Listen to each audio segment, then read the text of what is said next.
On the other hand, today's gospel episode is part of the farewell discourse of Jesus. Before his passion and death, he prepares his apostles for his departure. He makes a list of things to be said and done. Giandam ni Jesus ang iyang mga tinun-an sa umaabot nga mga pagpanlutos nga ila unyang mahiaguman.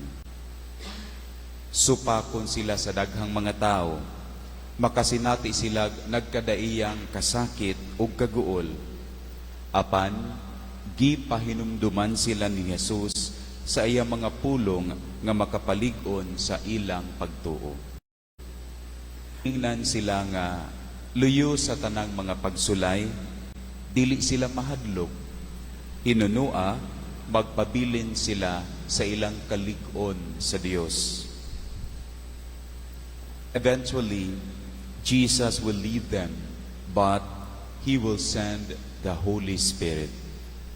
They will receive joy and will be able to speak with courage because Christ will always be with them.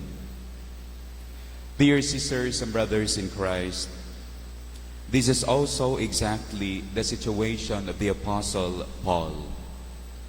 Diha sa unang pagbasa karon, gipasanginlan si Pablo sa katawhan sa Korinto. Paul feared for his life. Yet, he endured in faith and spent the rest of his life spreading the gospel.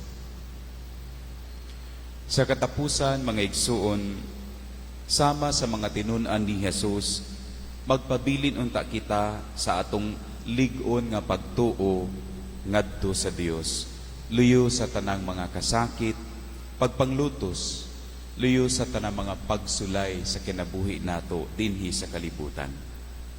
Tungod diini, sama sa mga tinun-an ni Jesus, maangkon nato ang matuod nga kalipay nga gisa ni Kristo alang kanato sa umaabot nga kinabuhi.